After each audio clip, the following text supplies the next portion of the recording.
Picture this. It's November 1992, the kind of November that bites, the kind where the sky turns the color of old bruises before 4 in the afternoon, and the roads shimmer with thin black ice that you can't see until your tires are already sliding across it. The kind of November where sensible people stay home, pull their curtains shut, and thank God they're not out there on the highway. But some people don't get that choice. Some people have deadlines, bosses, families depending on them, bills that don't care about the weather. Bob Alcumbrack was one of those people. 41 years old, a truck driver, a man who had spent the better part of 2 decades behind the wheel of rigs that most people wouldn't even know how to climb into, let alone drive. He was the kind of man who knew every truck stop between Michigan and Ohio by heart, who could tell you which diner had the best coffee at 3 in the morning and which ones watered it down, who had logged so many miles on America's highways that the white dashes on the road probably felt like old friends passing by his window. He had a wife, children, a life, a home he was trying to get back to. And on that cold November night in 1992, somewhere in the darkness of rural Michigan, Bob Alcumbrack and his truck simply vanished. No crash reported, no witnesses, no body, no wreckage visible from any road, no distress call on the CB radio, no goodbye, no explanation, just gone, like the highway opened up and swallowed him whole. Now I want you to think about what that means for a family. Think about it from the perspective of his wife. She's waiting at home. The kids are asleep. She keeps looking at the clock. Maybe 11 at night, then midnight, then 1 in the morning. She tells herself he's probably just running late. Roads are bad tonight. He's pulled over somewhere, waiting out the ice. He's fine. He's always fine. He knows these roads better than anyone. 2 in the morning. She calls his dispatcher. Nobody knows anything. 3 in the morning. Now her stomach is doing something she can't describe. Not quite fear yet. Something worse than fear, actually. That hollow, airless feeling of not knowing, of staring at a door that won't open, and not being able to imagine what's on the other side. By morning, it's official. Bob Alcumbrack is missing. Law enforcement deployed. Search parties organized.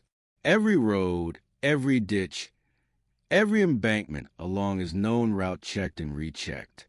Helicopters swept the area when the weather broke enough to allow it. Volunteers walked fields in long rows, eyes cast downward, looking for anything. A piece of chrome, a skid mark, a tire track leading somewhere it shouldn't go. They found nothing, not a single trace.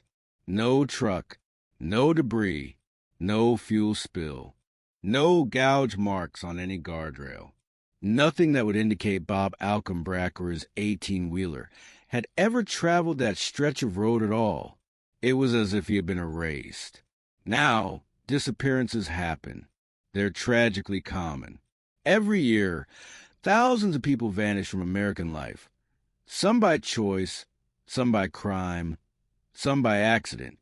And in most cases, there's at least something to find. A trail, a lead, a thread that investigators can pull on. But the Alcumbrack case had nothing.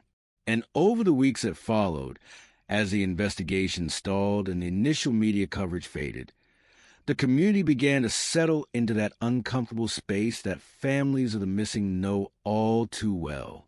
That gray zone between hope and grief. That impossible place where you can't mourn because there's no body, but you can't stop worrying because there's no answers either. Christmas came, then New Year's, then spring. The snow melted.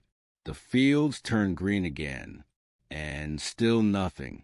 1 year passed, then 2, then 5. Bob Alcumbrack became a name in a cold case file, a folder in a filing cabinet, A mystery that Michigan investigators couldn't crack, couldn't close, and couldn't forget. And his family, his children who grew up without knowing what happened to their father, his wife who never quite got to close that chapter of her life. They carried that not knowing like a stone in their chest every single day, for years, for decades. Because here's the thing about a missing persons case with no resolution. It doesn't end. It just keeps going, quietly, invisibly, like a river running underground.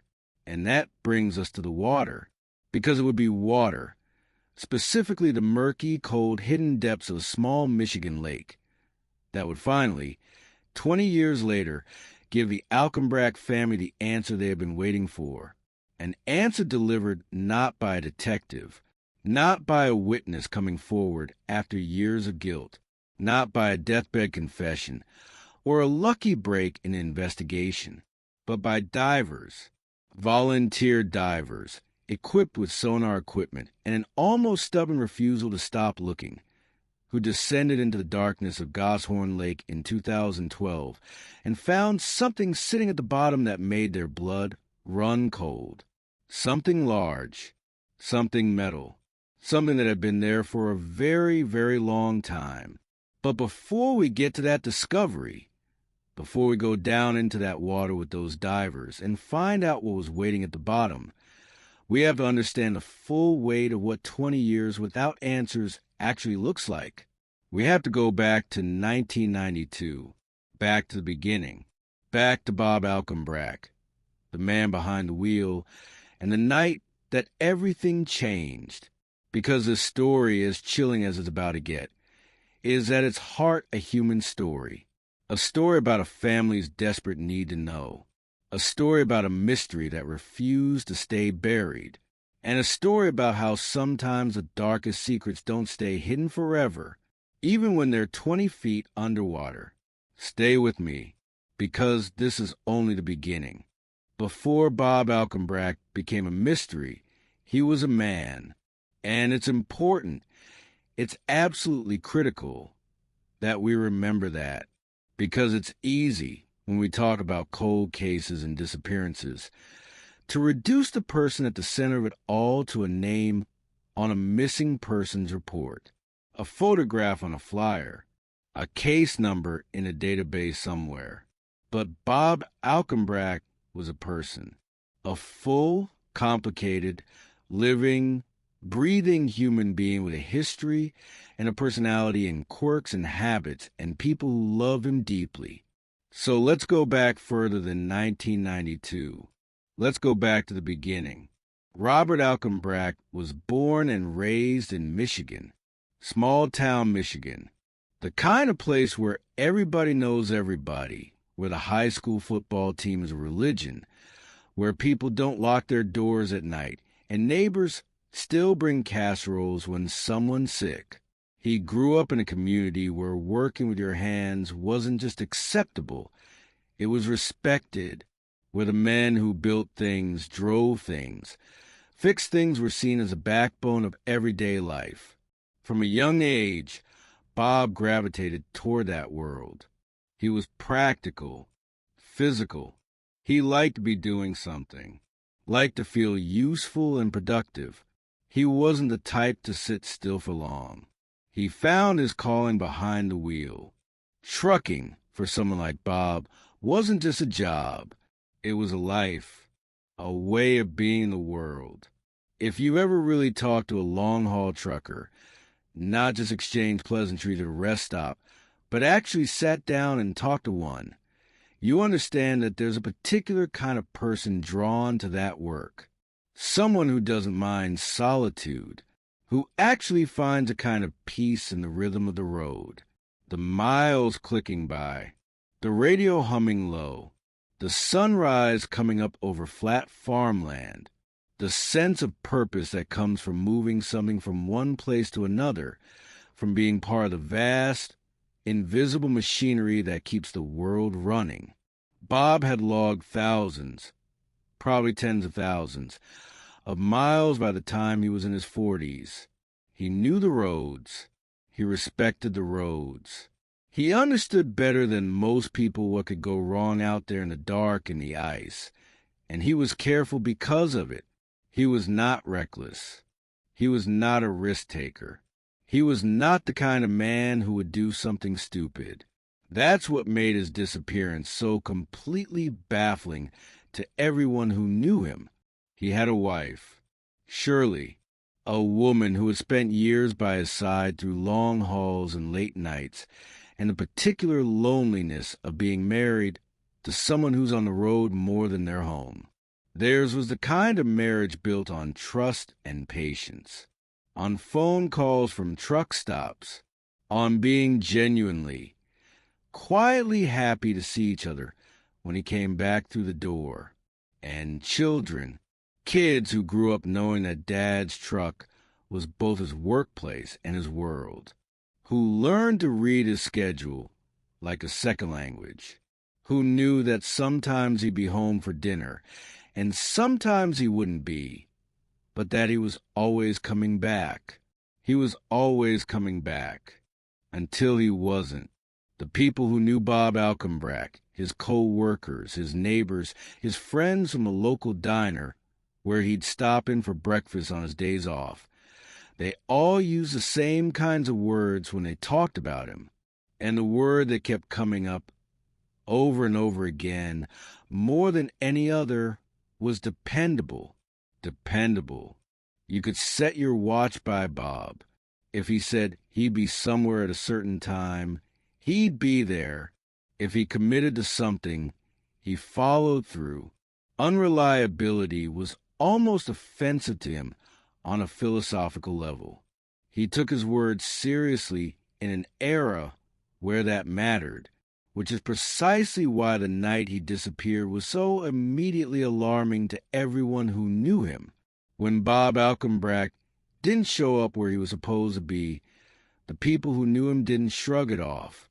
They didn't assume he'd stopped somewhere or got distracted or decided to take an unplanned detour, because that wasn't Bob. Bob didn't do those things. Bob was the most pointed-to-point B man you'd ever meet in your life. So when he didn't arrive, they knew quickly in their gut, in that instinctive way that people who truly know someone recognize when something is wrong, that this was different. This was not a late night. This was not a miscommunication. Something had happened. Now, there's something that comes up in almost every missing persons investigation that I want to address directly, because it's something the Alcumbrack family had to live with as a possibility that other people raised, even when it felt deeply and personally offensive to everyone who knew Bob. The question of whether he might have left voluntarily. Did Bob Alcumbrack run away from his life? It's a question that had to be asked. That's how investigations work. You rule things out methodically before you can rule things in. You consider every possibility, no matter how uncomfortable, because the alternative is leaving gaps in your understanding that could haunt the case for years. And the answer, according to everyone who knew Bob, and ultimately according to the evidence itself, was an emphatic and unequivocal no. Bob Alcumbrack did not walk away from his life. He did not have a secret second identity somewhere. He did not have debts that drove him underground. He did not have the kind of enemies who might have helped him disappear by choice. He did not leave cryptic messages or quietly clear out bank accounts or do any of the dozen things that people who actually plan to vanish from their lives tend to do. He simply went to work one night and didn't come home. There's a specific kind of grief that families of the missing carry. Psychologists have a name for it. They call it ambiguous loss. The loss that never quite resolves because there's no body, no funeral, no clear moment of finality around which you can organize your grief. With a death, as devastating and shattering as death is, you grieve. The world acknowledges your loss. There are rituals and ceremonies and a whole social scaffolding built up over centuries to help human beings survive the unsurvivable. With a disappearance, you have none of that. Instead, you have years, decades sometimes, of waking up every morning and not knowing, of birthdays passing and wondering, of reaching for the phone to call someone, and then remembering that you don't have a number that works anymore, of seeing a man on the street who walks the same way and feeling your heart lurch into your throat before reality crashes back in. Shirley Alcumbrack lived with that. Her children lived with that for 20 years. Think about that number. Really sit with it. 20 years. The children Bob left behind in 1992, young kids, some of them, grew into adults over those 2 decades. Graduated high school, maybe went to college, maybe fell in love, got married, had children of their own. All of that life, all of that growing and changing and becoming, happened in the permanent shadow of not knowing what happened to their father. That weight doesn't get lighter with time. It just becomes more familiar. You learn to carry it differently, but you never put it down. Not fully. Not until you have an answer. And in the background of all of it, the case file sat, occasionally re-examined, occasionally reopened by investigators who had new technology or fresh eyes, or just couldn't shake the feeling that the answer was out there somewhere, waiting. Bob Alcumbrack's last known route had been documented. His truck had been loaded and dispatched. The cargo was logged. The route was planned. Everything had been perfectly normal, right up until the moment it wasn't. Investigators had pored over that route for years. They'd talked to people along the way. They'd checked every farm, every property, every road and embankment within a reasonable distance, almost every body of water. Because here's what they didn't know. Here's the piece of the puzzle that would take 2 more decades and a team of dedicated volunteer divers to finally uncover. The truck didn't stay on the road.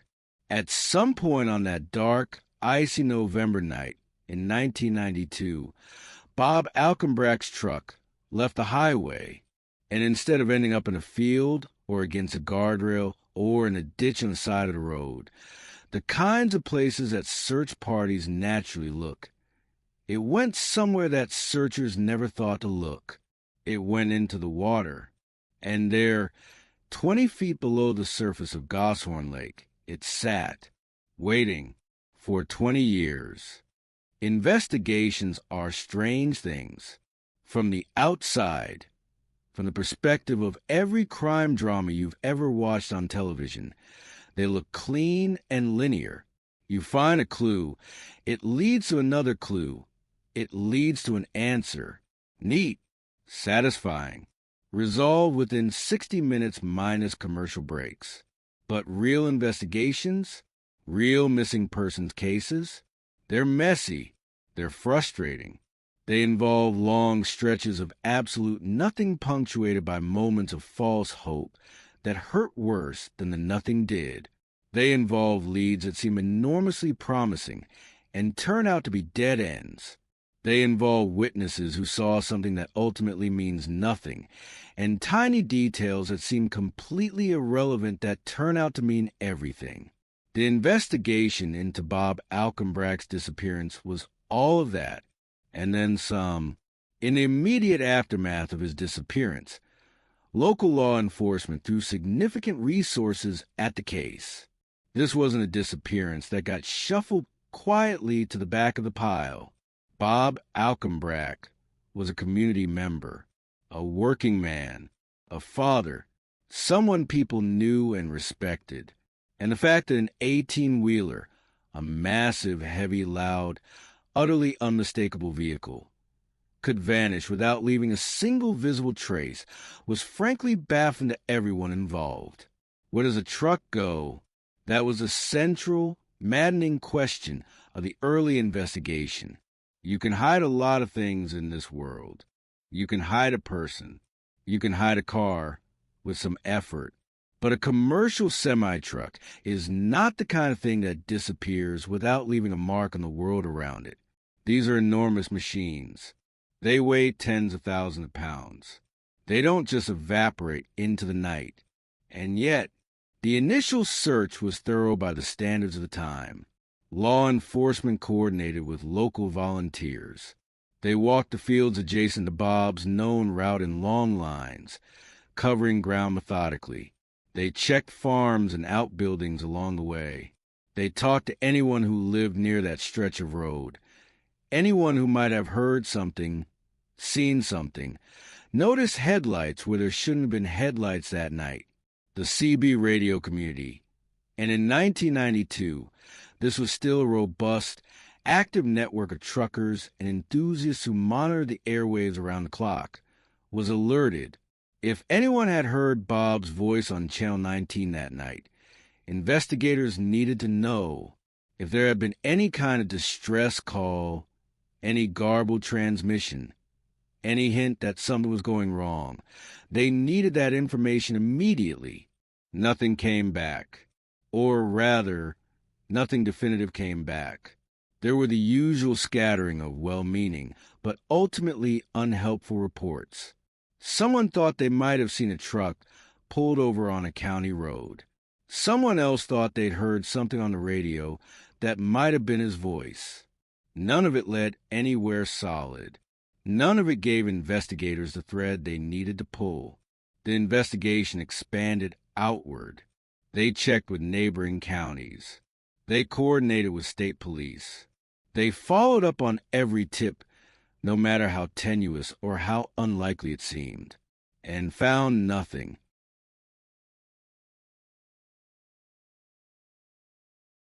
Now here's where the case starts to reveal something interesting, something that in hindsight, with the benefit of knowing how this story eventually ends, is almost painful in its series of near misses.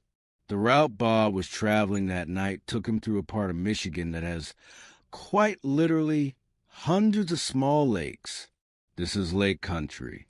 This is a part of the Midwest where the glaciers scraped out thousands of depressions in the earth 10,000 years ago, and those depressions filled with water over the centuries. And now you can't drive 5 miles in any direction without crossing a lake or a pond or a reservoir. It's one of Michigan's great natural assets. All that water, all that natural beauty. And as it turned out, it was the exact reason Bob Alcumbrack's truck stayed hidden for so long. When searchers looked for the missing vehicle in those early weeks and months, they focused primarily on the roads and their immediate surroundings. They looked for skid marks. They looked for damaged guardrails. They looked for signs of where a vehicle might have left the pavement and gone somewhere it shouldn't. And here's the critical thing. In the right, or rather, the wrong conditions, a vehicle entering a body of water doesn't necessarily leave obvious signs on the surface, especially in November, especially at night, especially if there was ice beginning to form at the edges of the water that could close back over the surface after impact, especially if the entry point was at a particular angle.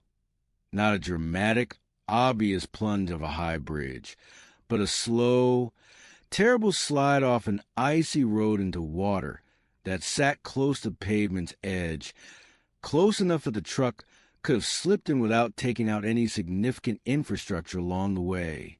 The lake didn't announce itself. It just received what came into it and closed over the surface like a cold, dark mouth. As the months turned into years, the investigation did what cold case investigations inevitably do when they hit wall after wall. It slowed. It didn't stop. Bob Alcumbrack was never officially abandoned, never simply filed away as unsolvable, but the active searching gave way to passive monitoring. The file stayed open, but the hours being devoted to it decreased as newer cases arrived and demanded the same limited resources. This is not a criticism of law enforcement. This is simply reality. A finite number of investigators, an infinite number of cases. The living demand attention in ways the missing sometimes can't sustain over years and years. But the family never stopped. Of course they didn't. Shirley Alcumbrack and her children spent years doing what families of the missing always do. They made phone calls. They followed up with investigators on a regular basis. They kept Bob's case in the public consciousness as best they could, circulating information, talking to local media when they could get coverage, maintaining the hope, always that stubborn, exhausting, necessary hope that someone somewhere knew something and just hadn't come forward yet. They hired private investigators at various points over the years. They worked with advocates for missing persons. They never, not for a single day in 20 years, accepted that the answer was simply unknowable, because that's not an answer. We don't know is not an answer. Not when your father drove away one night and never came back. Not when your husband kissed you goodbye and walked out the door, and the door never opened again. There were leads over the years. There are always leads in cases that stay open this long. People call with information, some sincere, some confused, some frankly strange. A psychic once contacted the family claiming to have a vision of where Bob could be found. An anonymous caller told investigators they should look at a specific property. A former employee of the trucking company came forward years later with information about that night that seemed, for a brief and dizzying moment, like it might finally be significant. Each lead was pursued. Each one eventually petered out into nothing. And yet, through all of it, investigators kept circling back to that same nagging, persistent, deeply uncomfortable question that they couldn't quite shake no matter how many times they tried to put to rest. Why had nobody found the truck? Because they had looked, thoroughly, repeatedly, with increasing sophistication as technology improved over the years. They had looked and looked and looked and found nothing. There's a concept in investigative work that some people call search area assumption. It means that searchers will only look in places they can conceptualize the target as being. And if the target is somewhere outside that conceptualized zone, some of the searchers wouldn't naturally think to look. It stays hidden indefinitely, no matter how hard they look everywhere else. The lake was outside the search area assumption, not because it was inaccessible, not because investigators didn't know it existed, but because nobody could quite picture how a truck driver on a known route, on a specific night with specific weather conditions, would have ended up in that particular body of water, at that particular location, in that particular way, until someone finally started asking entirely different questions. By the late 2000s, something significant was happening in the world of cold case investigation. Technology was changing everything, and it was changing it fast. Sonar equipment that had previously been available only to professional salvage operations or well-funded law enforcement agencies was becoming far more accessible. Side-scan sonar, which can map the bottom of a body of water with remarkable detail and accuracy, showing anything out of the ordinary resting on the lake bed, was finding its way into the hands of volunteer search groups across the country. And there was a growing movement nationwide of civilian dive teams and volunteer searchers who dedicated their own time and their own money to working cold cases. People who had no official authority, no badge, no subpoena power. What they had was skill, equipment, time, and a particular kind of stubborn compassion that drove them to spend their weekends and their vacation days searching the bottoms of lakes and rivers and reservoirs for things that should never have ended up there. These were not thrill seekers. Not in the way people sometimes assume when they hear about civilian search divers. Yes, there's an element of mystery solving in what they do, and nobody is pretending otherwise. But talk to any one of them for more than 5 minutes, and what comes through, with absolute unmistakable clarity, is a real reason they keep doing it: the families. Every search they undertake represents a family like Bob Alcumbrack's. People who have been living in limbo, who deserve answers, who have been waiting, sometimes for decades, for the kind of closure that shouldn't be this hard to find in the first place. If it was my family, one diver explained simply, I'd want someone to look. In Michigan, one such group had begun making a name for itself. They weren't law enforcement. They weren't professionally affiliated with any official investigation. They were divers, experienced, dedicated, carefully equipped divers, and they were about to change everything that the Alcumbrack family had lived with for 20 years. The decision to search Goshorn Lake and the other bodies of water near Bob Alcumbrack's last known route didn't come from a single eureka moment. It came from a careful, methodical process of elimination. A team of dedicated searchers looked at 20 years of investigation records and asked a simple, obvious, devastating question that nobody had apparently asked with sufficient persistence before. What hasn't been done? Where haven't people looked? The answer, when they mapped it out properly, was the water. Not all the water. Some lakes had been checked, at least on the surface, but not all of them. Not with the kind of equipment and commitment and sheer stubborn thoroughness that a real underwater search requires. Goshorn Lake was on the list, and it was time to go in. 20 years after Bob Alcumbrack climbed into his truck and drove into the Michigan night.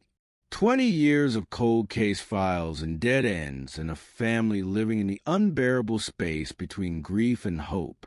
And now a boat on a small, quiet lake, a team of divers in the early morning light, and a sonar device being lowered into the water with the kind of quiet, methodical care that speaks of people who have done this many times before. People who understand that water doesn't give up its secrets easily, and that patience isn't just a virtue in this kind of work. It's the entire foundation of it. Let me tell you what this actually looks like, because people imagine underwater searches as something dramatic and cinematic. Divers plunging into dark water, flashlight beams cutting dramatically through the murk, instant discoveries. That's not how it works. The reality is far more methodical, far more grinding, and in many ways far more demanding. You launch the boat onto the water in the early morning, when the surface is still and calm and the light is just beginning to come up over the tree line. You deploy the sonar equipment, a side-scan unit that will sweep the lake bottom and build a detailed acoustic image of everything down there, showing any anomaly, any large object, anything that doesn't belong in a natural lake bed. And then you begin driving the boat in slow, absolutely parallel lines across the entire surface of the lake, back and forth, covering every square meter of water with the sonar until you build a complete picture. It takes time. It takes concentration. It takes the ability to stare at a data screen for hours without letting your attention drift. And it requires you to be both entirely focused and somehow patient enough not to let urgency make you sloppy. The dive team worked Goshorn Lake with that kind of discipline. Back and forth, back and forth. The sonar sweeping, the data building, The screen showing him the lake bottom in gradually increasing detail. The silt, the weeds, the natural formations of rock and debris that accumulate over decades on any lake floor. The stuff that's supposed to be there. And then, something that wasn't. Something large showed up on that screen. Something with right angles. Something with a shape that natural lake formations simply do not produce. Because nature doesn't do right angles. Not like this. Not at this scale. Something that was sitting on the bottom of Goshorn Lake in a way that made every person on that boat go very still and very quiet. One member of the team leaned toward the screen, pointed at something, said something quiet to the person beside them, and the atmosphere on that boat changed. You know that feeling. The one where your eyes are seeing something and your brain is still one step behind, catching up, processing, and your gut already knows before the rest of you does? That feeling where a shift happens in your chest before your mind has fully formed the thought? That's what happened on that boat in the middle of Goshorn Lake in 2012. That's not a natural formation. Someone said, that's not a rock cluster. That's not a fallen tree. That's not any of the things that should be at the bottom of this lake. That is a vehicle. The first diver into the water carries a particular weight in a moment like this, because they're the first human eyes that will actually see what the sonar detected. They'll be the first to know whether the screen was showing them what they thought it was showing them, or whether it was a false positive, the kind that happens in this work, the kind that leaves you deflated and recalibrating and starting the grid search all over again. On this day, in Goshorn Lake, the diver who went into that water did not surface with news of a false positive. Visibility in a Michigan lake in autumn is nothing like the clear tropical blue that people associate with diving. This is murky, greenish-brown freshwater visibility, limited even with powerful dive lights, the world dissolving into amber murk at the edges of wherever your light is pointing. You can see clearly for only a few feet in any direction, and everything beyond that threshold exists in shadow. The diver descended, following the sonar data down to the deeper section of the lake, down into the cold. And lake water gets cold fast as you descend, a specific, bone-deep cold that has nothing in common with the cold of the air above the surface. And then, out of the murk, a shape materialized, large, dark, sitting at an angle on the soft lake bottom, settled deep into the silt after 20 years of slowly sinking in, the way anything heavy and still will gradually be absorbed by soft sediment given enough time. A truck, a large commercial truck, sitting 20 feet below the surface of Goshorn Lake, as if it had been parked there. The diver's light swept across the cab, across the chassis, across the wheels that had sunk into the lake bottom sediment up to their axles over 2 decades of stillness. The entire structure was draped in lake moss and algae, encrusted with a biological life that colonizes any hard surface left long enough in fresh water. It was at once entirely recognizable as what it was and deeply, profoundly wrong in a way that went beyond the visual and into something more fundamental. A truck is not a reef. A truck does not belong at the bottom of a lake in the dark. A truck belongs on the road, in the light, moving towards somewhere. This one had been here for 20 years. The diver stayed professional. That's what training is for, not to eliminate the human response, but to contain it long enough to do what needs to be done. They documented. They noted details, the make and configuration of the vehicle, the condition of the exterior, anything that could be captured and relayed to the surface. They move around a vehicle with care, because a submerged structure that has been sitting on a lake bottom for 2 decades is not structurally predictable, and nobody does anyone any good by being reckless in a moment like this. And then the diver surfaced, pulled off the mask, looked at the team in the boat, and what they said in that moment. The exact words used, nobody has repeated publicly in quite the way you'd expect from a dramatic story like this. Because the reality of that moment wasn't dramatic in the Hollywood sense. It was quiet. It was heavy. It was a specific weight of a moment when something you came looking for, something you committed weeks and months of preparation to finding, turns out to actually be there. It's there, the diver said, or something like it. Something simple and final. The truck is there. And on that boat, in the middle of a small Michigan lake on an ordinary morning in 2012, 20 years collapsed into a single moment because the truck being there meant something enormous. It meant Bob Alcumbrack had been here, right here in this water this whole time, while his family grieved without knowing, while investigators filed and refiled and reopened and re-examined, while seasons changed and years passed, and his children grew up, and his wife grew older, and the world moved on around a question that refused to be answered.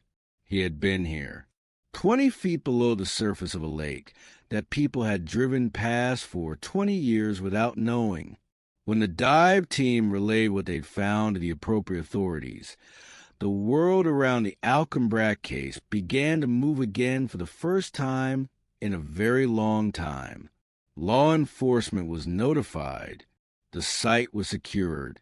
A proper, coordinated recovery operation was planned with the care that a discovery of the significance demanded, and someone on that team or someone connected to law enforcement in those initial hours had to pick up a phone and call the family. Imagine being on the other end of that call. Imagine being a member of the Alcumbrack family, someone who has lived with this question for 20 years, someone who has answered the phone hundreds of times over those 2 decades, hoping, really hoping, deep down, with a part of you that never fully surrenders, that this might be the call that changes everything, and each time being disappointed, each time putting the phone down and picking up the weight again and carrying it forward into another day, and then one ordinary morning answering the phone. And it actually is that call. We found the truck. 3 words that carried 20 years inside them. We'll come back to the family.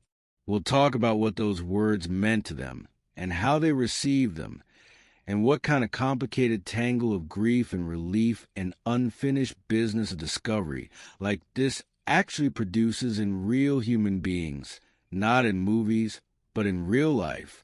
But first, we need to go back to the water, because finding the truck was just the beginning of what investigators were about to learn, and some what they found and some what they didn't find would raise questions that even the discovery of the truck couldn't fully answer. Finding the truck was one thing. What came next was something else entirely. Once a submerged vehicle is located in a cold case investigation, the process moves from discovery to documentation to recovery, and each stage peels back another layer of the mystery. Each stage has the potential to answer questions that have been sitting unanswered for years.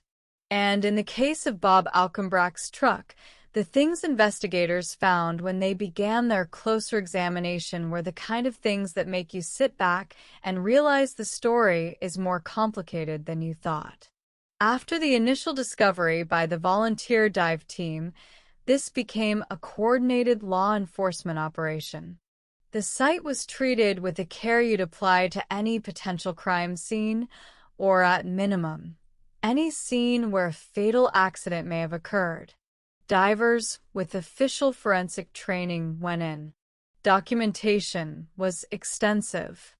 Every detail, every observable condition of the vehicle and its contents was recorded before anything was moved or disturbed. Let's start with what was immediately, obviously, devastatingly clear. The truck had been sitting on the bottom of Goshorn Lake for approximately 20 years. That's a long time for any structure to be submerged in fresh water. The exterior showed significant biological colonization, algae, moss, the kind of organic incrustation that builds up on any hard surface given years of contact with still, nutrient-rich lake water.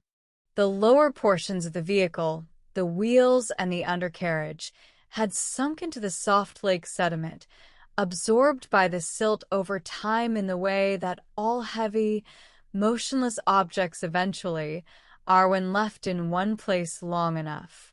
Despite all of this, the basic structural integrity of the truck was largely intact. These are heavy-duty commercial vehicles designed to absorb enormous physical stress.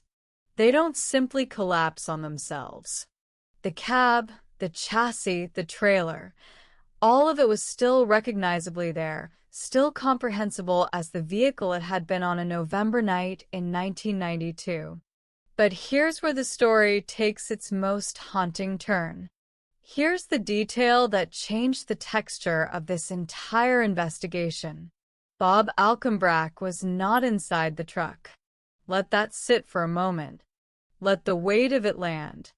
The truck was there. After 20 years, exactly where it had apparently been since the night it disappeared.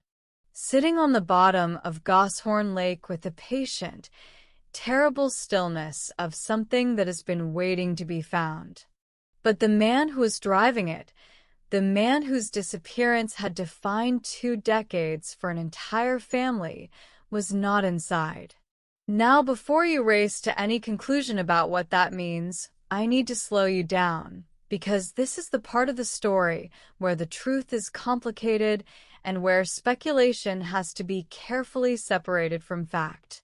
There are several reasons why a person might not be found inside a vehicle that has been submerged for 20 years.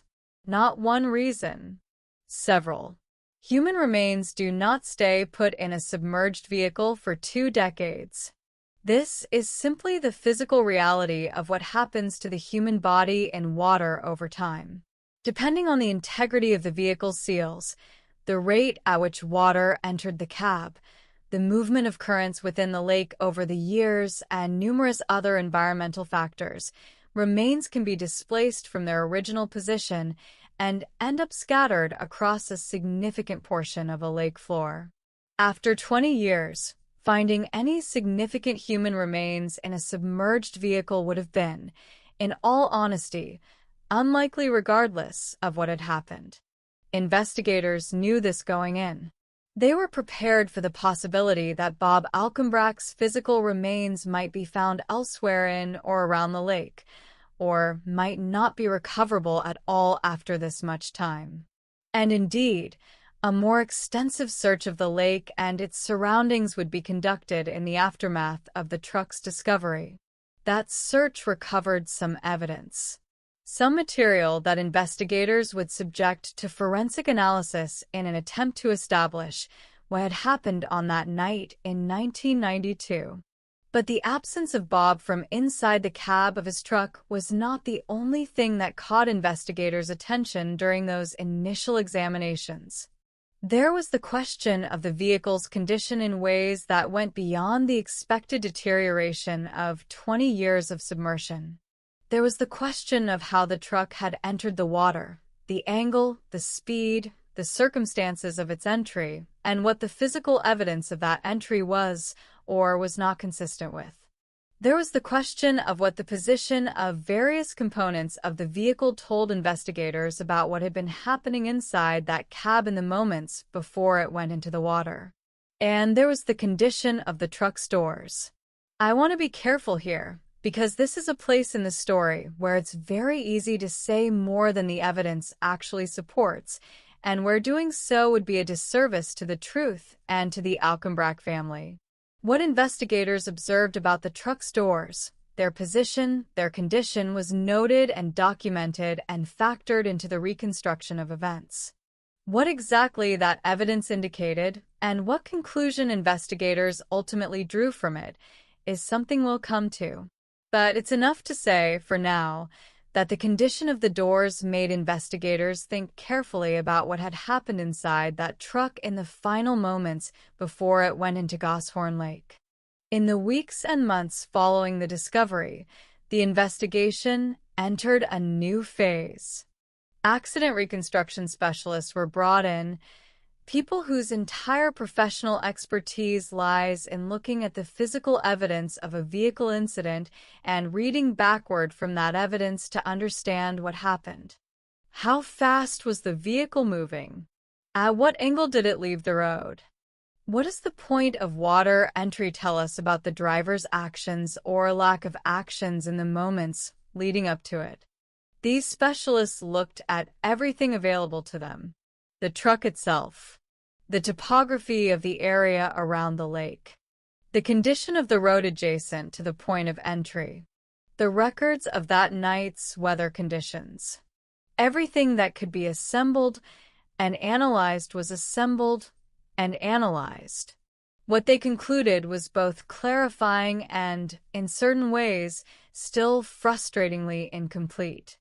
The reconstruction established that the truck had entered Goshorn Lake at a specific location near a section of road where, under winter conditions, ice, reduced visibility, reduced traction, a vehicle could leave the pavement and reach the water without passing through obvious barriers. This wasn't a dramatic bridge plunge or a cliffside crash. It was a quieter, more subtle entry point. A place where the land sloped gently toward the water, and the distance between the road's edge and the lake's surface was short enough that a vehicle that left the pavement could reach the water quickly. On an icy November night in the dark, with the kind of road conditions that were documented for that area on that date, a driver who lost control, even briefly, even for just a second or two, could have found themselves on that slope with nothing to stop them before the water took the vehicle. This is consistent with an accident. It is also, investigators acknowledged, not inconsistent with certain other scenarios. And that acknowledgement, carefully worded, professionally restrained, but present, is what kept the questions alive even as the major discovery was celebrated as a breakthrough. The investigation ultimately did not produce charges against any individual. It did not produce a definitive finding of criminal conduct. What it produced was the recovery of the truck, the recovery of some associated evidence, and an official conclusion that leaned toward tragic accident as the most supported explanation for what happened on that icy November night in 1992.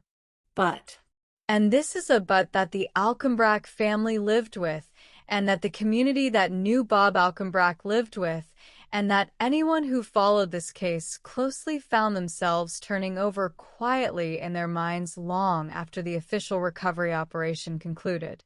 The question of why it took 20 years to find a truck that had been sitting in a lake within the search radius the whole time was never fully, satisfyingly resolved in the way that people needed it to be.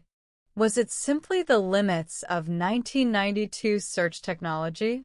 The search area assumption problem? The invisible nature of that particular entry point into the water? Almost certainly those things played a role. Probably a decisive role. But human beings, especially families who have been living with impossible questions for 2 decades, are not always satisfied with almost certainly. And they shouldn't have to be. They earned the right to ask every question there was to ask.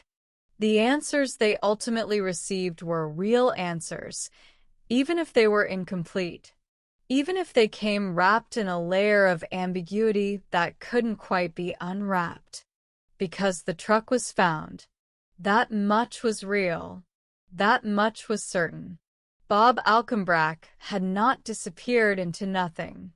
He had not been erased from the world. He had been here in this water this whole time. And knowing that, even with the grief it carried, even with the questions it left unanswered, was something. It was something real and solid after 20 years of nothing at all. But we're not at the family's response yet. We're not at the moment of closure, or whatever approximation of closure is available in a case like this. First, we need to talk about the lake itself. About what happens when a body of water keeps a secret for 2 decades. About the strange, specific way that water hides things, and the reason that Goshorn Lake in particular was able to hold on to this particular secret for as long as it did. Because understanding the lake is part of understanding how this story is even possible. How a truck and the man who drove it could simply cease to exist, as far as the outside world was concerned, for 20 years. Water is patient in a way that human beings are not. And patience, it turns out, can hide almost anything. There's something about water that people underestimate. We look at a lake, especially a small one, a quiet one, the kind you drive past without a second thought, and we see a surface. We see what's on top, the reflections, the ducks, the ripples spreading out from where a fish broke the surface for a moment and then was gone. We don't think about what's underneath. We don't think about the dark, still world that exists below the surface of even a modest lake. A world without light in the deeper sections. A world where temperature drops sharply and the rules are different and time moves in a way that has nothing to do with the seasons changing above.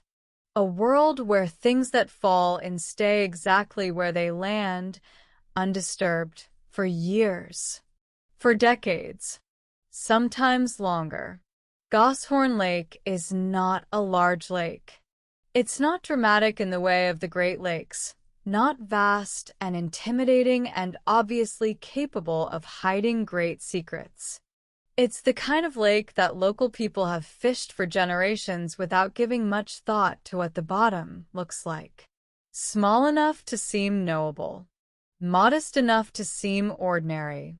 That modesty is exactly what made it such an effective hiding place for 20 years. Let me explain the specific factors that kept Bob Alcumbrack's truck invisible to the world for 2 decades, because they're not mysterious or conspiratorial. They're straightforward physics and geography. But understanding them explains why even a thorough search in 1992 could have missed what was sitting in that water. The first factor is visibility, or more precisely, the lack of it.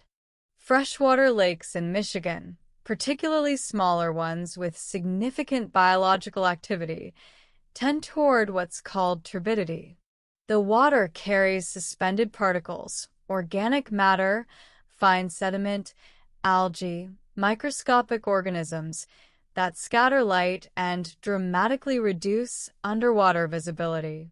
You can have a lake sitting 5 miles from a perfectly clear quarry pond, and the 2 bodies of water will look completely different underwater. In a turbid freshwater lake, even on a clear day, underwater visibility might be limited to a few feet. Sometimes less. This means that searching a lake like Goshorn by simply having a diver go in and look around, is genuinely inadequate for a thorough search. You would have to put a diver within a few feet of the truck to see it. And a lake, even a small one, contains thousands of square meters of bottom area. The chances of happening to drop a diver within the visibility radius of a specific submerged object without sonar guidance are extraordinarily low. In 1992, the equipment needed to systematically map a lake bottom and identify specific objects, sidescan sonar and its variants, was not widely available to standard law enforcement search operations. It existed, but it was specialized equipment, expensive equipment, equipment that required expertise to operate and interpret. It wasn't something a county sheriff's department would necessarily have access to or think to requisition for a missing person search. By the time equipment like that became more accessible, and by the time volunteer groups with the will and the skill to use it were actively working cold cases, 20 years had already passed. This is not a conspiracy. This is not negligence. This is the way that technology and time intersect in cold case investigations in a way that is frustrating and heartbreaking and utterly impersonal all at the same time. The second factor is the entry point. The place where the truck entered Goshorn Lake was not obvious from the road. This matters enormously because a significant part of any vehicle accident search involves looking for the point of departure, the place where the vehicle left the road, and using that to determine where to look next. If the departure point is obvious, a broken guardrail, a gap in a fence, deep tire gouges in the shoulder of the road, investigators can trace the path of the vehicle from that point outward and find where it ended up relatively quickly. But the point where the truck entered Goshorn Lake was subtle. The topography of that area meant that a vehicle leaving the road at that particular spot would have traveled across a relatively short distance of sloped ground before reaching the water. Short enough that on a dark, icy night, the physical signs of passage might have been minimal. Especially given that subsequent weather, rain, snow, more ice, the general grinding work of a Michigan winter, would have had weeks to obscure whatever marks the truck's passage had left on the ground. By the time daylight search parties were working the area in the days after Bob's disappearance, the visual evidence of what had happened at that specific spot on the road's edge may have simply been gone, erased by weather and time. The third factor is depth and the behavior of submerged vehicles. 20 feet is deep enough. That might seem counterintuitive. 20 feet isn't the ocean floor. 20 feet is something a recreational diver reaches in the first few seconds of descent. But in the context of a lake search without sonar equipment, 20 feet of water over a large object is more than sufficient to make that object effectively invisible. Especially when the water above it carries the turbidity we talked about, filtering out light and reducing visibility to near zero at the lake bottom even during daylight hours. And here's something that most people don't think about when they imagine what a submerged truck looks like. Over time, months, years, decades, a heavy vehicle sinks progressively into soft lake sediment. The wheels go first, then the lower portions of the frame, until the vehicle is partially embedded in the lake bottom. This reduces the effective height of the object from the lake floor, making it even harder to detect by any casual observation. Additionally, the biological processes of freshwater colonization gradually blur the sharp, geometric edges of a vehicle. The straight lines that distinguish a manufactured object from a natural formation become softened by layers of algae and sediment. The truck becomes part of the lake bottom in a visual sense, even though it's obviously still there as a physical reality. All of these factors working together created a set of conditions in which a 20-ton commercial truck could sit at the bottom of a Michigan lake for 20 years and remain effectively invisible to the world above the surface. Not because anyone was hiding it actively. Not because the universe was conspiring against the Alcumbrack family. But because the water is patient in a way that human beings are not, and because the specific combination of circumstances at Goshorn Lake was almost uniquely suited to keeping this particular secret for exactly as long as it kept it. There's something philosophically unsettling about that. About the idea that the physical world can simply absorb a tragedy and hold it indefinitely, offering no outward sign of what it contains. We tend to believe, in some deep and almost childlike way, that important things leave marks.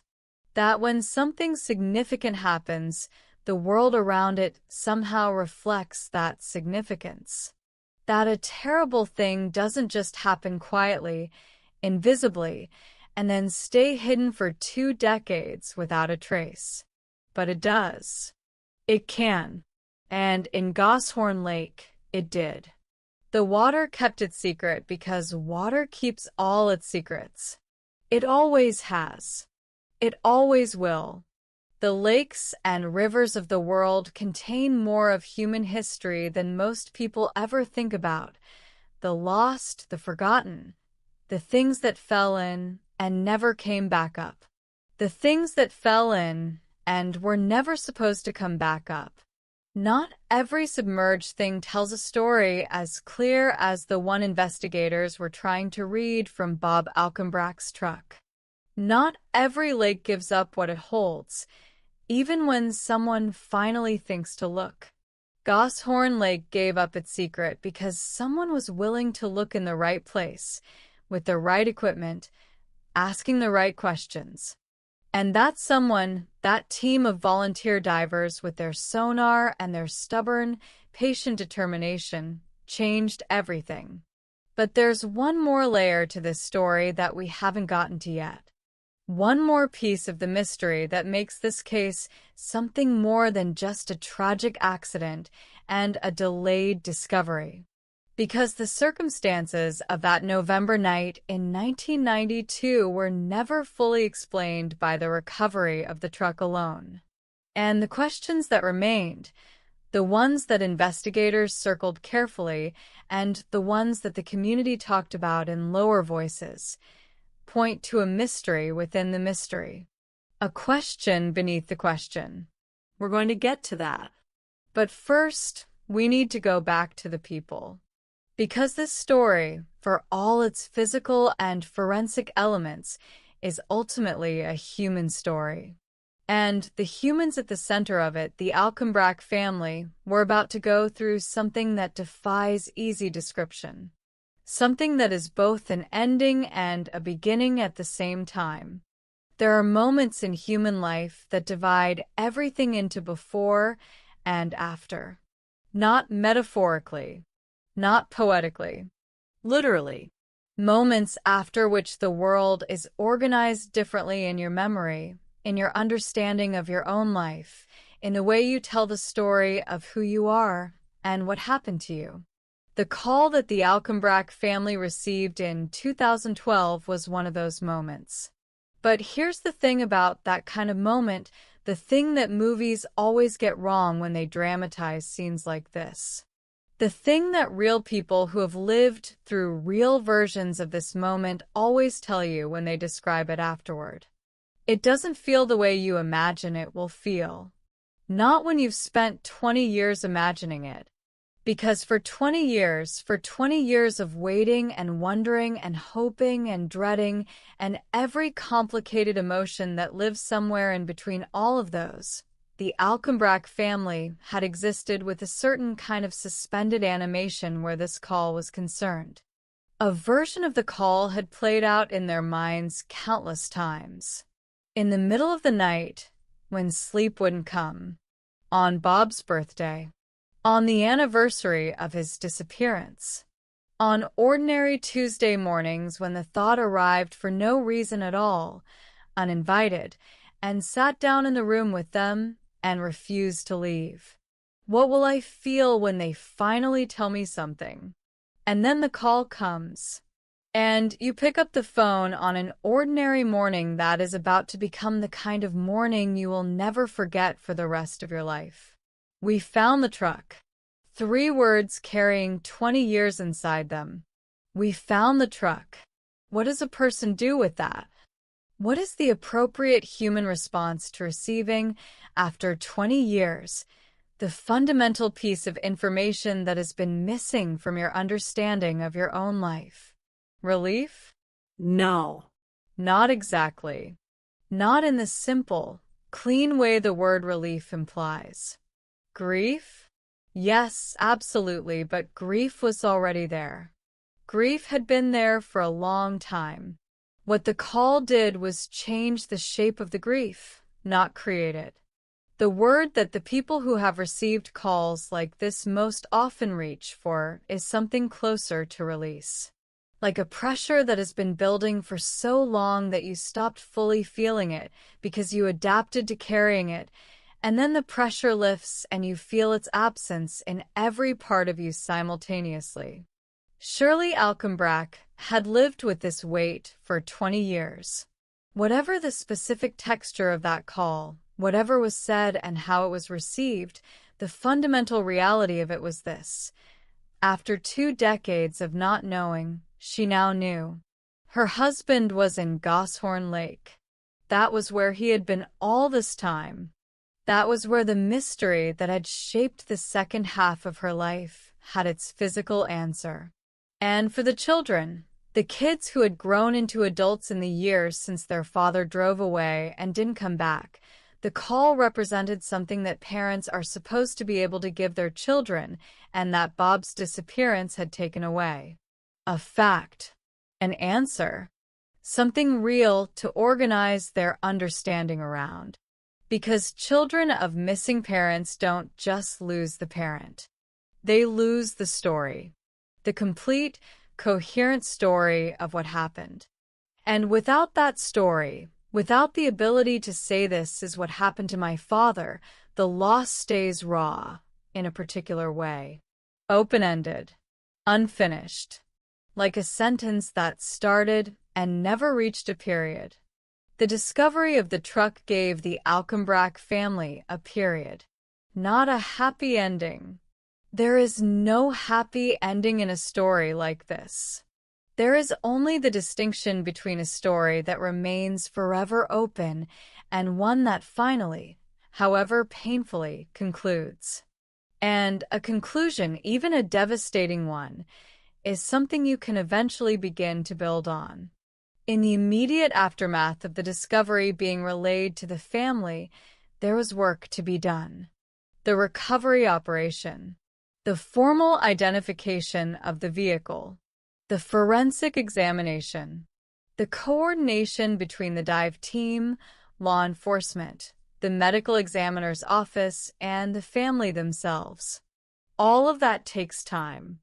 All of that involves a level of procedural distance that is both necessary and, for a family that has been waiting for 20 years, deeply difficult to be patient about. Because here's what families in these situations often describe. Once you know something is there, once you know the truck is in the lake, once you know that the answer exists and is being processed, the waiting becomes a different kind of agony. You've waited 20 years for the answer to exist. Now you're waiting days or weeks for the answer to be officially delivered to you, and those days feel impossibly long in a way that's hard to explain to anyone who hasn't lived it.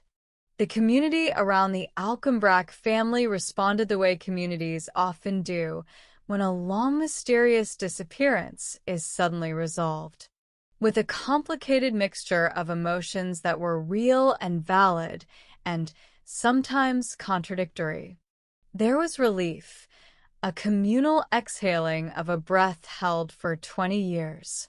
The mystery was solved. The truck was found. Bob Alcumbrack had been in Goshorn Lake all along, and now the world knew. There was grief, renewed, specific, real grief. Because the resolution of a missing persons case is also, in a very immediate and practical sense, a confirmation of the worst. The truck being found meant that hope was over. Whatever small, stubborn, irrational candle of hope some people had kept burning in the corner of their hearts, the hope that maybe, somehow, there was an alternative explanation, that maybe he'd survived, that maybe somehow the story had a different ending. That candle went out. And there was the particular, complicated emotion that has no single name, but that communities feel when something that happened among them turns out to have been hiding nearby for years. A kind of retroactive vertigo. The realization that people had driven past Goshorn Lake for 20 years, had probably fished it, had swum in it as children, had skated on its surface in winter, without knowing what was 20 feet below them. That's a strange feeling. It doesn't quite fit into any of the standard emotional categories. It's somewhere between eerie and sad and humbling, this recognition of how much can be hidden in plain sight. How much the world keeps from us, not maliciously, not conspiratorially, but simply because we can only see the surface of things, literally and otherwise. The family's formal response to the discovery in public statements and in the limited way that people going through something this enormous agree to share it with a world that's watching was dignified and honest. They were grateful. They were relieved. They were sad.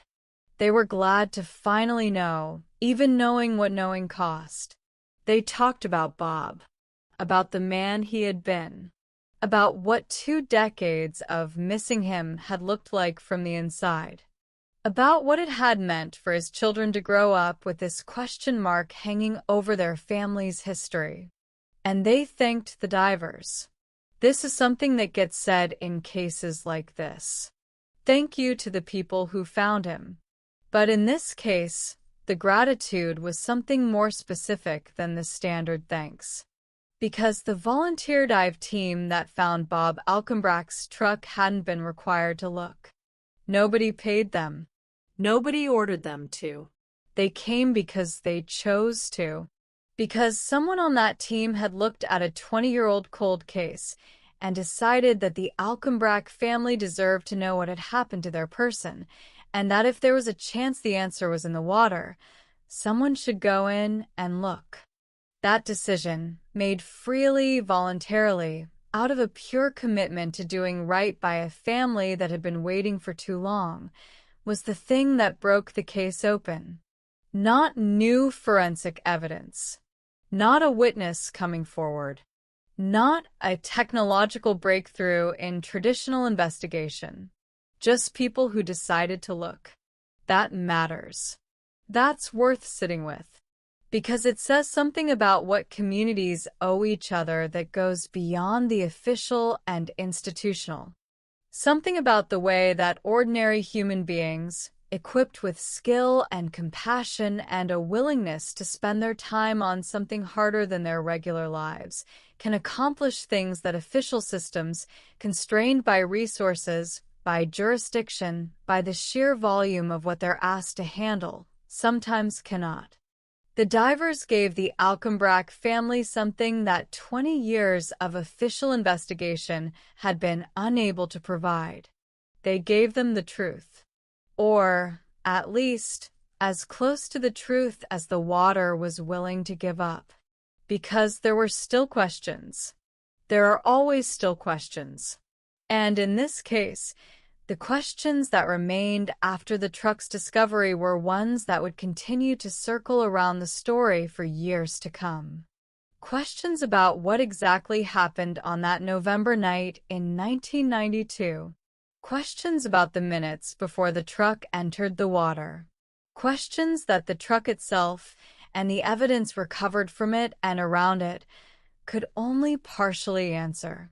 And those questions lead us into the darkest, most complicated territory of this entire story. Here's the thing about answers. Sometimes getting one is the thing that reveals how many other questions were hiding behind it. For 20 years, the Alcumbrack case had one central question. Where is Bob? Where is the truck? What happened on that November night? The discovery of the truck in Goshorn Lake answered that in the most fundamental sense. It established location. It established that the truck had entered the water. It established that the 20 years of mystery had a physical, geographical answer that existed in the real world all along. But the discovery also opened up a secondary layer of questions. Questions that the original investigation had never been able to ask, because you can't ask how a truck ended up in a specific lake until you know which lake the truck ended up in. Now they knew, and now they could ask. And what they found when they asked was, depending on how you look at it, either a satisfying if tragic explanation or a collection of ambiguities that doesn't quite resolve the way you'd want it to. The reconstruction of the accident, if accident is indeed what it was, placed the truck leaving the road at a point consistent with the known weather conditions of that night. Ice. Darkness. A stretch of road that, in those conditions, could have been genuinely treacherous. A driver who, for whatever reason, a moment of distraction, a sudden encounter with black ice, a mechanical failure, a medical event, lost control of the vehicle. All of those things are plausible. All of them happen to truck drivers on winter roads in Michigan. Not commonly, but they happen. The question is which one of them happened to Bob Alcumbrack. And here is where the investigation's honest answer is. We cannot say with certainty. We cannot say with certainty because 20 years of freshwater submersion degrades evidence in ways that prevent the kind of precision that definitive forensic conclusions require. The truck's mechanical systems, after 2 decades underwater, could not be fully evaluated for pre-impact failures. The possibility of a medical event, a heart attack, a sudden incapacitation, could not be ruled out or ruled in based on the physical evidence available. What investigators could say is that the angle and speed of entry into the lake were broadly consistent with a vehicle that left the road in an uncontrolled manner. There was no evidence of pre-impact braking that would indicate the driver saw what was coming and attempted to stop. Whatever happened in those final seconds, it happened fast. This is consistent with the truck hitting an unexpected patch of ice and losing traction before the driver could react. This is how countless winter driving accidents unfold. In a second, maybe 2, before the driver's brain has even registered what the vehicle's tires have already lost. But there was one element of the physical evidence, one aspect of the vehicle's condition that investigators documented and that never quite found a fully satisfying explanation, that continued to be discussed in the years following the discovery. The question of how the cab's door was positioned. I've mentioned this before, and I want to come back to it here with appropriate care. Because this is the detail that people who follow this case tend to focus on, and that focus is understandable even if the conclusions people draw from it sometimes go further than the evidence supports. In a scenario where a driver is inside a vehicle that enters the water suddenly and involuntarily, where the driver is as surprised by what's happening as any observer would be, certain things tend to be true about the position of the vehicle's doors and interior elements. The driver doesn't open the door. The driver, in the frantic few seconds of water ingress, might try to open the door, but the pressure differential created by water surrounding the vehicle prevents it. Or the driver might not survive the initial impact with the water if the entry was violent enough. The condition of the truck's cab door, specifically some aspects of its position and state that investigators documented, was noted as something that didn't straightforwardly fit the expected pattern. I want to be very precise about what I am and am not saying here. I am not saying that investigators concluded Bob Alcumbrack's truck was put in that lake deliberately. That conclusion was never officially reached. No charges were ever filed. No one was ever identified as having played a criminal role in what happened on that November night. What I am saying is that the door evidence was one of several details that prevented the investigation from reaching a completely clean, simple, satisfying conclusion. That kept the file from being closed with a straightforward accident notation and nothing more. That gave investigators pause, even as they ultimately moved toward accident as the most supportable explanation.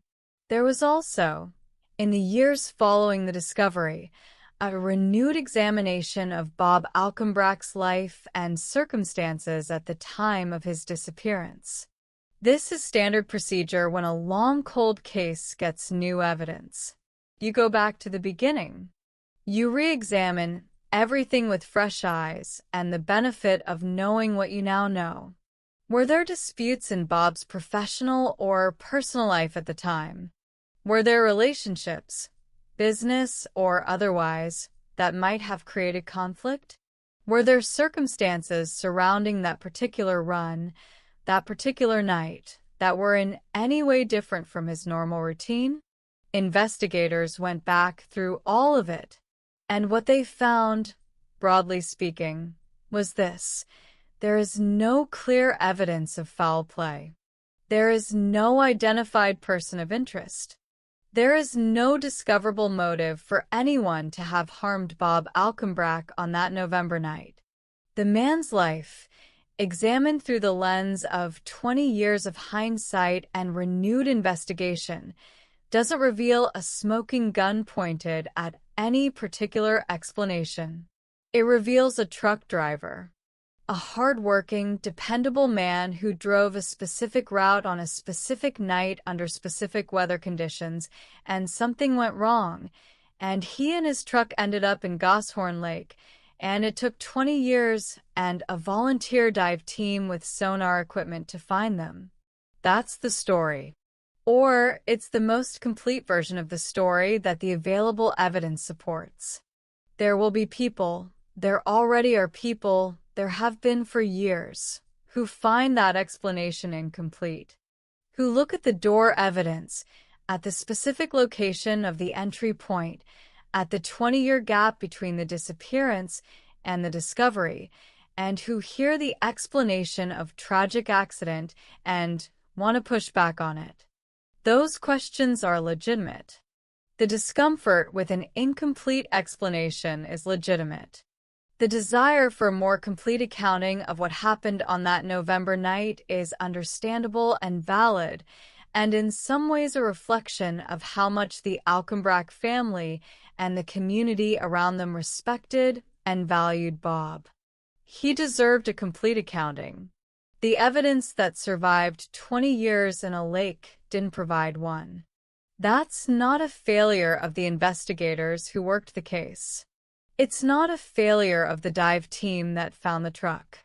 It's a failure of the situation itself, of the specific, terrible combination of circumstances that put that truck in that lake and kept it there for 20 years and degraded the evidence until only a partial story remained. Partial stories are harder to carry than complete ones, but they're sometimes all we get. And for the Alcumbrack family, the partial story was something they had to learn to accept alongside the larger truth of what the discovery had given them, which was this: Bob was not lost. He had been somewhere real and specific and findable this whole time. The mystery had a location. The disappearance had an explanation, even if that explanation had edges that didn't fit together as cleanly as anyone would have wished. He was in the lake. Now he was found, and the family could begin, slowly, imperfectly, with all the complications that come with closure that arrives 20 years late, to do something they had not been fully able to do before. They could grieve. Grief, when it finally comes after years of being held in suspension, doesn't arrive cleanly. This is something that therapists who work with families of the missing will tell you. something that the research literature on ambiguous loss bears out, and something that anyone who has experienced a delayed resolution of this kind, the finally knowing after years of not knowing, will confirm from their own insides. When the not knowing finally ends, when the answer finally arrives, you don't just begin grieving from that day forward. You grieve backward too. You grieve for all the time that passed without the answer. You grieve for the years of carrying the not knowing. You grieve for the person you would have been, the family you might have been, if the answer had come sooner. For Shirley Alcumbrack, the answer came 20 years late. 20 years in which she had aged and changed and navigated all the practical necessities of life. Had to navigate them because life demands navigation regardless of whether your heart is in it, without the ability to formally close this chapter of her story. In the aftermath of the discovery, she finally had permission to mourn in the complete way, to mark the loss, to acknowledge, in the full, formal, socially recognized way, that her husband was gone, and that she had known it in her heart for 20 years, and that now the world acknowledged it too. And there is something in that, in the world's formal acknowledgement, that matters more than people who haven't needed it might realize. Human beings are social creatures. We organize our experiences through ritual, through shared acknowledgement, through the witness ceremonies that mark the passages of our lives. When you lose someone and the loss cannot be formally recognized, you exist in a kind of social limbo that compounds the psychological weight of the loss itself. The recovery of Bob Alcumbrack's truck and the renewed public attention on his case in 2012 gave the family the opportunity to formally mark their grief in a way that had not been available to them in 1992. There was no funeral in 1992. There was no death certificate, no grave, no ceremony of farewell. There was just the slow, agonizing, open-ended waiting. Now, 20 years later, there could be something more, something real, something that acknowledged the loss and honored the man and gave his family a proper place to stand in their grief instead of the strange no-man's land they had inhabited for 2 decades. This matters. It sounds abstract, but it matters in a very practical, very human way. The ability to say, this is where my father is, this is what happened to him, this is the story of his ending, that is not a small thing. That is a fundamental piece of what human beings need in order to process loss and begin moving through it. The children of Bob Alcumbrack, who had grown from children to adults in the years since his disappearance, found themselves processing not just the grief of the discovery, but the complicated retrospective grief of their entire childhoods. Of growing up with an absent father who had not chosen to be absent. Of the questions they had carried as children and teenagers and young adults. Of the particular weight that falls on children who don't know what happened to a parent and who carry that not knowing into every relationship and every experience they have. Grief counselors will tell you that this kind of delayed resolution can have profoundly positive effects even decades after a loss, even when the resolution comes wrapped in confirmed tragedy. Because the human psyche needs narrative, needs a story that has a structure, that has a beginning and a middle and an end. When you can finally give it that, when the end of the story is finally revealed, even if the end is sad, even if the end is devastating, the psyche can begin to integrate the loss in a way it couldn't before. The Alcumbrack family had been living with an interrupted story for 20 years. Now the story was complete. Not the story they would have chosen. Not even close, but complete. And completion, in this context, is everything. There's something else that deserves to be acknowledged here. Something about the community around the Alcumbrack family and about the way that unresolved mysteries affect the social fabric of the places where they happen. A disappearance like Bob Alcumbrack's doesn't just create a void in one family. It creates a void in the community's collective sense of itself as a safe and knowable place. When something this inexplicable happens in a town, when a man simply drives away and the world swallows him, it creates a persistent background anxiety that people don't always acknowledge, but that's there. A low-level, ongoing awareness that the world can take people without explanation, that the road can give them up without a trace. The resolution of the case, the recovery of the truck, the establishment of what happened, didn't just give the Alcumbrack family closure. It gave the community something too. The restoration of a comprehensible story. The replacement of an inexplicable mystery with a tragic but understandable event. The return of narrative coherence to something that had been resisting it for 20 years. That matters to communities too. It matters in ways that are harder to articulate than individual grief, but that are real nonetheless. The volunteer dive team that found the truck received recognition in the aftermath of the discovery, and that recognition was warranted. But more important than any formal acknowledgement was the simple reality of what they had accomplished. They had changed lives. They had changed the Alcumbrack family's ability to live in the world. They had given something back that 20 years of not knowing had taken away. In the years following the discovery, the story of Bob Alcumbrack's truck in Goshorn Lake became part of the regional conversation about cold cases, about underwater search technology, about the role of volunteer organizations in supplementing official investigations.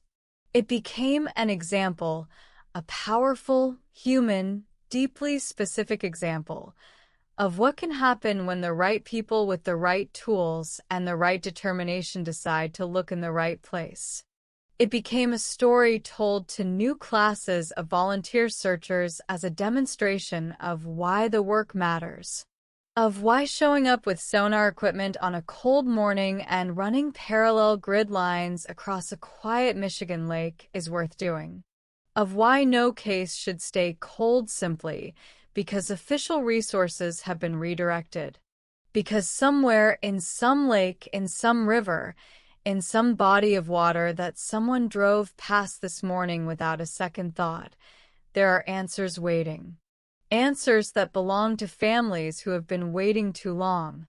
Answers that can only be found if someone is willing to look. That's the legacy of what happened in Goshorn Lake in 2012. That's what Bob Alcumbrack's story, as devastating as it is, ultimately gives to the world. The argument for looking. Always, always looking.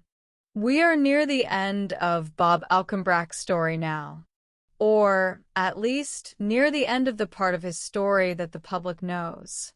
The part that stretched from a November night in 1992 to a morning on Goshorn Lake in 2012. The part that involved a mystery and a search and a discovery and a family finally getting answers they had waited 20 years to receive.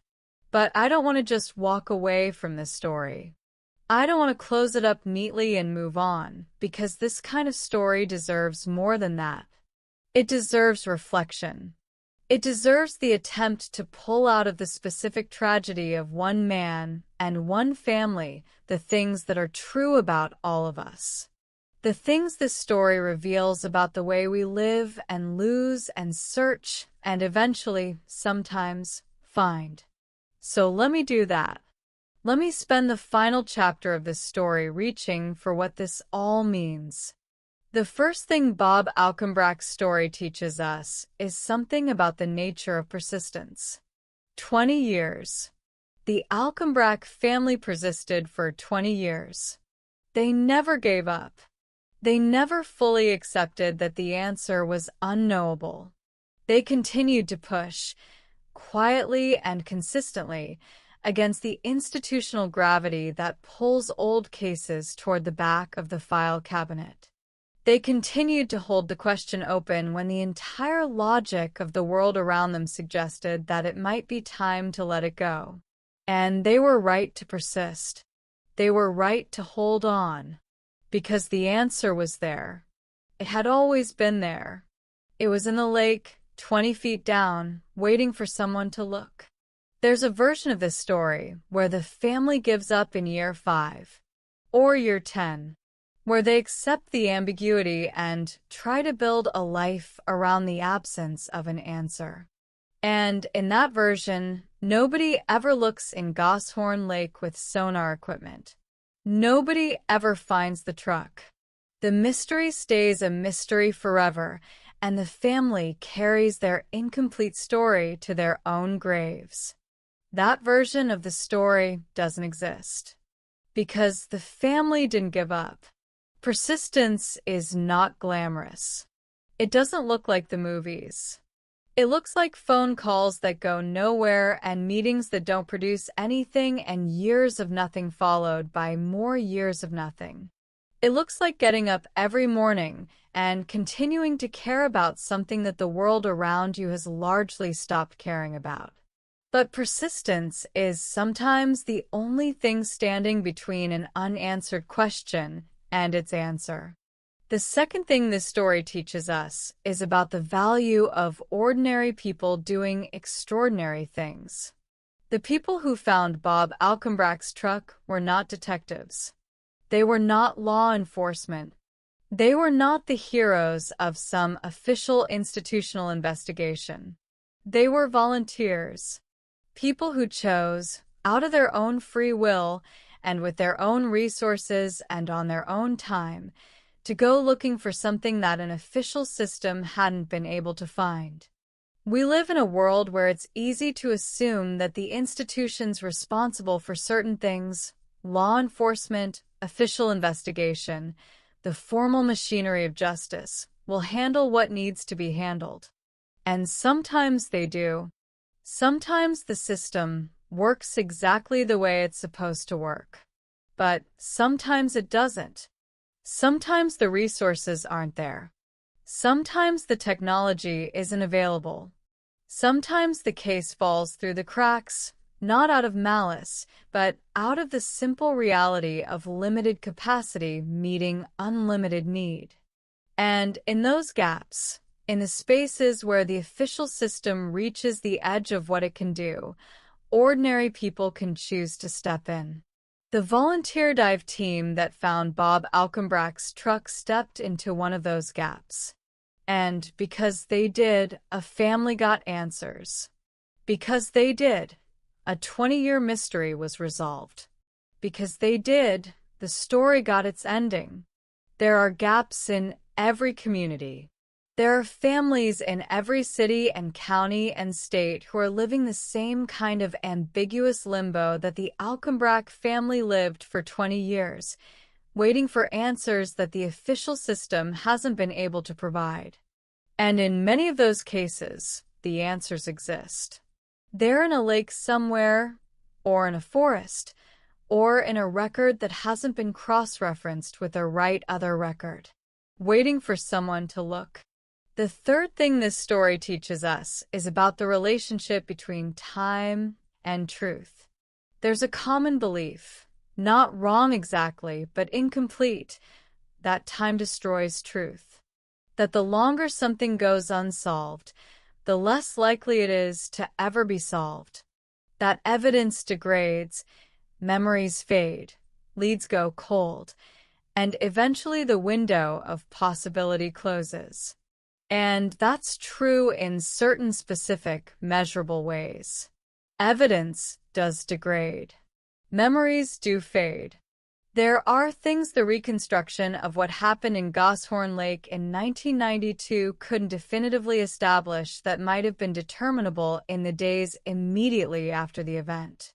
But time also does something else. Something more hopeful. Time brings new technology. New tools. New approaches and methodologies that weren't available at the time of the original investigation. The side-scan sonar that found Bob Alcumbrack's truck in 2012 didn't exist in any practical, accessible form in 1992. It took 20 years of technological development to produce a tool capable of finding that truck and making it findable to a volunteer dive team. Time also brings new people. People who weren't around at the beginning of an investigation, who come to it fresh, without the assumptions that can calcify in an investigation team that's been working a case for years. People who ask the questions that the original investigators, for whatever reason, stopped asking. People who look at an old case and see in it something that the people who worked it originally couldn't see anymore. Truth doesn't disappear with time. It goes underground sometimes. It goes into the water, but it stays true. It stays there, waiting, for as long as it takes someone to find it. The fourth thing this story teaches us is about grief, about what it actually means to lose someone and to live with that loss over time, and about what closure, real closure, not the cheap movie version of it, actually looks like. Closure is not the end of pain. It's not a switch that gets flipped that turns grief off and turns normalcy on. It's not the resolution of a missing persons case that suddenly makes everything okay. Closure is a change in what you're living with. It's the difference between carrying an open wound and carrying a scar. The scar still hurts sometimes. It's still there. You still know it's there, and you know where it came from, and you remember what it felt like when it was new. But it's healed over. It's integrated. You can live with it in a way you couldn't live with the open wound. For the Alcumbrack family, the discovery of the truck in 2012 began that process. It changed the wound into something that could begin to heal. That's what closure actually looks like. Messy, slow, incomplete in certain ways, but real, but meaningful, but something you can build on. And the fifth thing, the last thing, the thing I want to leave you with is the simplest and maybe the most important.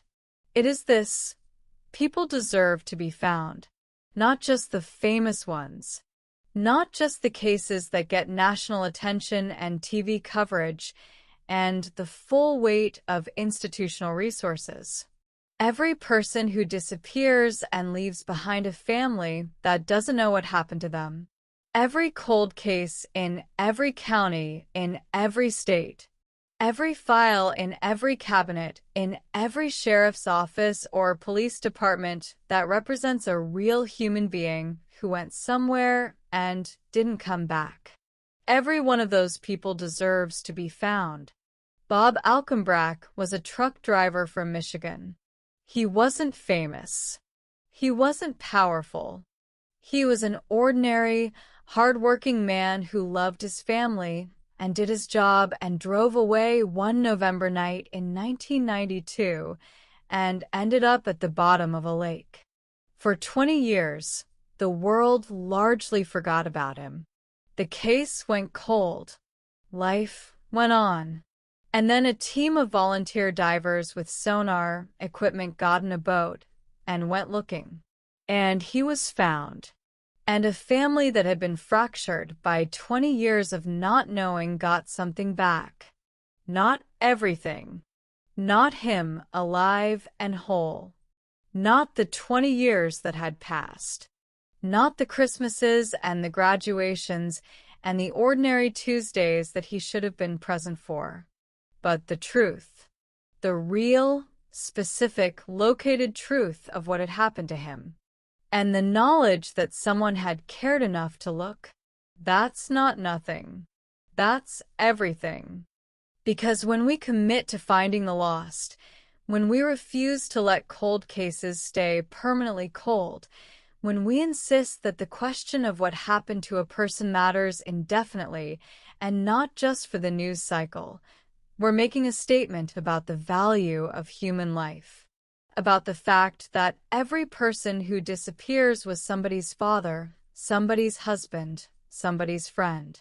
That the paperwork closing on a case doesn't close the real human story of a family left behind without answers. Bob Alcumbrack's truck sat on the bottom of Gosshorn Lake for 20 years. It took a team of volunteers who refused to stop looking to bring it to light. And in that lake, in that truck, in that cold Michigan water that kept it secret for 2 decades, in all of that, there's a lesson that goes beyond this single case and this single family and this single tragedy. The lesson is this: look harder, look longer, don't stop, because the answer is out there. It's always been out there. It's just waiting for someone with enough stubbornness, enough compassion, and enough willingness to go into the dark places and look, really look, until they find it. For Bob Alcumbrack, that someone finally came in 2012, 20 years late, but they came. And that is the most important thing there is to say about this story.